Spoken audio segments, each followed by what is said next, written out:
સુરતના અમરોલી વિસ્તારમાં આવેલી આરવી પટેલ અને વીએલ શાહ કોલેજ દ્વારા એનએસએસના શિબિરનું આયોજન કરવામાં આવ્યું હતું, જેમાં અનેક વિદ્યાર્થીઓએ ઉત્સાહભેર ભાગ લીધો હતો।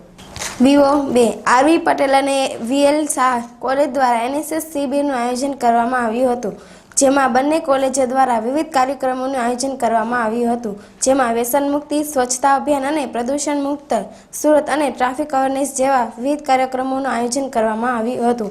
એનએસએસના આ કાર્યક્રમમાં લગભગ 100 વિદ્યાર્થીઓએ ભાગ લીધો હતો, જે અલગ અલગ ટુકડીમાં વિવિધ કાર્યક્રમોમાં ભાગ લઈ જનજાગૃતિના કાર્યક્રમોમાં પોતાનું યોગદાન આપ્યું હતું। દિવેશ પરમાર સાથે News four India, Surat.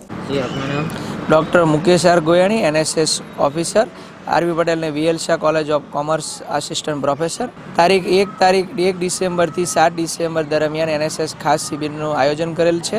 Veer Narmad south Gujarat university સંલગ્ન આ કોલેજોની અંદર દર વર્ષે એક એનએસએસ કેમ્પ ફરજિયાત હોય છે, જેમાં બાળકોને સમાજ સેવા કેવી રીતે કરવી તેવા બાળકોનો વિકાસકરણ ટોટલ ગુજરાતની અંદર 1300 જેટલા સ્વયંસેવકો આવેલા છે, એમાંથી 100 વિદ્યાર્થીઓ આપણી કોલેજ સાથે સંલગ્ન છે અને આ વિદ્યાર્થીઓને આ 7 દિવસ દરમિયાન સમાજ સેવા કેવી રીતે કરવી, શું કરવું તેનું આયોજન કરવામાં આવે છે। આ 7 દિવસના કાર્યક્રમો કંઈ આવા પ્રકારના છે।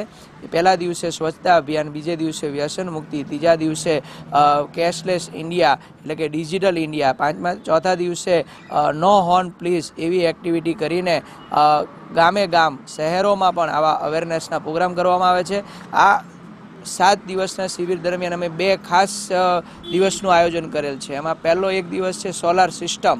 આજે સુરત મહાનગરપાલિકા દ્વારા જ્યારે સોલાર સિસ્ટમને સબસિડી આપીને મોટિવેટ કરવામાં આવે છે, પણ સાથે સાથે અમે એવું વિચારીએ છીએ કે સબસિડીની સાથે સાથે એ લોકોને એવું પણ જો સમજાવવામાં આવે કે પ્રદૂષણ રહિત છે તો આવતા 20 વર્ષ દરમિયાન આપણા સમાજને જો પ્રદૂષણ મુક્ત, કેમ કે આજે જ્યારે વીજળી અણુવિદ્યુત દ્વારા પ્રાપ્ત કરવામાં આવે છે પણ એટલું જ ખતરનાક છે, જો આ બંધ કરીને આજે આપણે આ સોલાર સિસ્ટમ દ્વારા જો વિકાસ કરવામાં આવે તો મને લાગે છે કે 20 વર્ષ દરમિયાન આપણને વીજળીનો ખૂબ સારો લાભ મળી શકે એમ છે। અને આ સૌર ઉર્જા એવા પ્રકારનો સ્ત્રોત છે કે વિના મૂલ્યે આપણને મળે છે, તો એનો વિકાસ જો ગામે ગામ જઈને જો અમે કરીએ અને એમના જો મોટિવેટ કરીએ તો કદાચ મને એવું લાગે છે કે ઘરે ઘરે સોલાર સિસ્ટમ અપનાવે।